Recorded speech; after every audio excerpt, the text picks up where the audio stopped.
Look at this. We got a new Twitter account called the Claremont Run. The Claremont Run is a SSHRC-funded academic initiative micro-publishing data-based analysis of Chris Claremont's 16-year run on Uncanny X-Men, number 97 through 278. Okay, so I remember when I gave this run to my daughter, okay? And then I gave her the 1993 X-Men. She could not read that. She just kept rereading Chris Claremont. Ty hates Claremont's exposition-heavy text. You've said it before, Ty. Say it again, brother, just for posterity. Why not? Yeah, Claremont has great ideas, great storylines, but he can't write dialogue. It's all exposition, so I'd rather not read it. Wow, you see that? A picky, choosy fellow. Well, maybe Ty was picking up on something more that we didn't actually realize, okay? So let's analyze it. The Claremont Run posts this. Take it away, brother, please. This past week, I submitted my completed manuscript to the publisher for a book on Claremont's subversive portrayal of gender roles in X-Men. Hold on, let me read this with a soy voice. Of course. This past week, I submitted my completed manuscript to the publisher for a book on Claremont's subversive portrayal of gender roles in X-Men comics. In honor of that, I thought it might be good to share what's in it for anyone who might be curious. Hashtag X-Men. Okay, let's take a look at what he's found out. You're probably thinking, all right, X-Men, a lot of people, of course, have through the years said the X-Men stand for the marginalized people of the world. They don't fit in anywhere else. Professor Xavier takes them in, grooms them into a fighting league in which they fight the Sentinels and, of course, have sexual relationships with one another.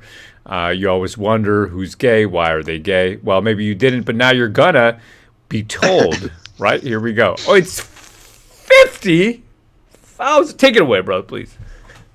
It's 50,000 words and largely What? based on ideas and threads that were posted here on our Twitter account, but rendered more expansively and cohesively to form a broader, overarching argument on how X-Men led a sea change in the representation of gender in superhero comics. Sorry, what? 50,000 words about how the X-Men are gay? 50,000 words about how the X-Men is gay? That's a lot of words to say that Wolverine's gay. You know what I mean? That's a lot of words to say Wolverine's gay and he sucks Cyclops' All right. Yeah. That's a lot of words. All right, here we go. Okay, I'm going to skip that one. Let's go a little further. Oh, okay, I've skipped that one too. Here we go. I like this one. Take it away, brother, please. A chapter on how Storm evolved from conforming to superhero gender roles to become one of the most complex, non-binary characters in the history of comics. Let's take a look at this panel. Non-binary. Object to that. Ty, can you... Does she have a nutsack? Ty, explain to me what's happening here, please. I'm not sure. I'm trying to figure out what's going on in that second panel. I almost think she's flashing him, but I don't know. I think she grabs his sack and she's like, "You're mine." Squeezed his nuts. Yeah, or maybe she does have a. That's what she's showing him. Or wait, did he knee her? Did he knee her and find out she has a pair of nuts? And he's like, "Oh, Storm has nuts." And then he faints. He faints because he's so surprised. He faints because he finds out Storm is nuts. Yeah, she has a. He touches it. And then his face just is like. Didn't know that. I didn't know that. Wow, drops him like a rock. Yeah, I mean, Pat, if you found out, right, that Storm had nuts, wouldn't you just fall right over and just faint? Whoa, like that? Bruh. I'd faint like an old woman.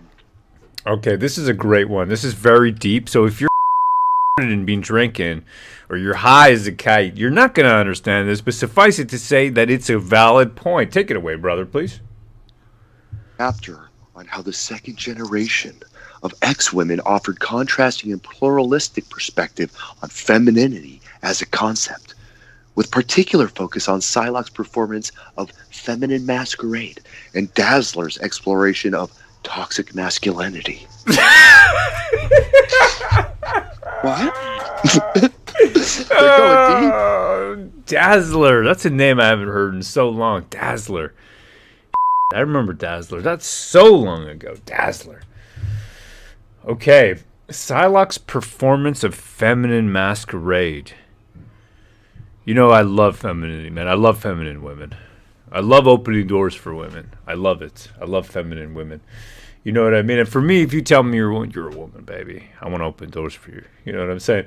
Psylocke's performance of feminine masquerade and Dazzler's, that's my life. It's an exploration of toxic masculinity. It's an exploration of it. Let's take a look at this one. This looks kind of weird.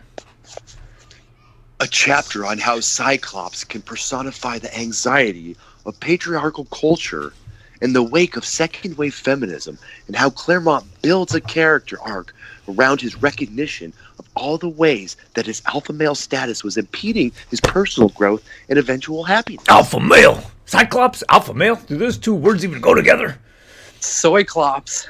That's it. Okay, so he discovers, right? So let's just kind of recap that. His alpha male status was impeding his personal growth. Have you ever been in that position, Ty, where your alpha male status is impeding your personal growth and happiness? Yes. Say yes with me, brother. Yes. I'll say yes because you said to say yes. I'm not so sure. All right, Ty, please be Cyclops. And Gat, please be Jean Grey. Here we go. Can't see the first word. What's that say? Good. Oh. Good. She was very dear to me. And when she died, all the light, the joy went out of my life. A part of me will always miss her. I never imagined I'd ever be as happy and fulfilled again.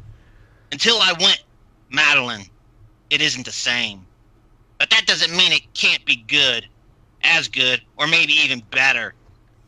Oh, my mom had a saying.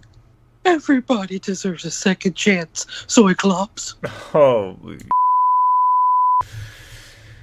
Oh. That's an example of second wave feminism. Yeah, this is a stretch, isn't it? Yeah. No, it personifies the anxiety of patriarchal culture in the wake of second wave feminism. So put it this way. Second wave feminism has ripped through the lands. It's turned you into a At this point, you've got anxiety, okay? You're a patriarch and you have anxiety because you're not sure, why did I? I don't know if I should have.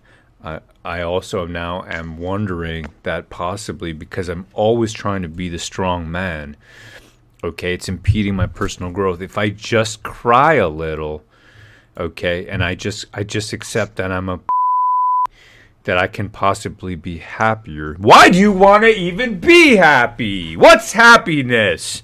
Does a man live for happiness or does he live for greatness? Well, Cyclops chooses the former. No. What'd they do to Wolverine? You tell me, hail brother. A chapter on how Wolverine subverts the hyper-masculine ideal that he embodies, featuring close readings of Wolverine Alone and Wounded Wolf, among other key stories.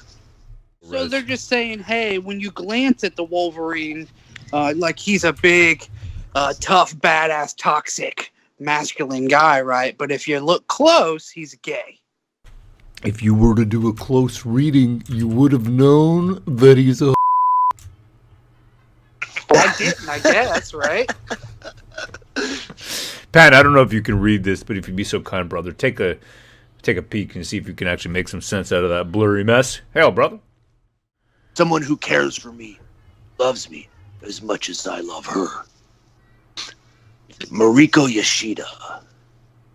I wonder if I'll ever see her again. One way or the other, I'll know soon enough. Oh, I got this trade. I know he's talking. This is the Japanese one. Wolverine goes to Japan. Yeah, Right, the yeah. Silver Samurai. Yeah, exactly. This closely that Wolverine was indeed gay. For a woman. Yeah, clearly he's gay.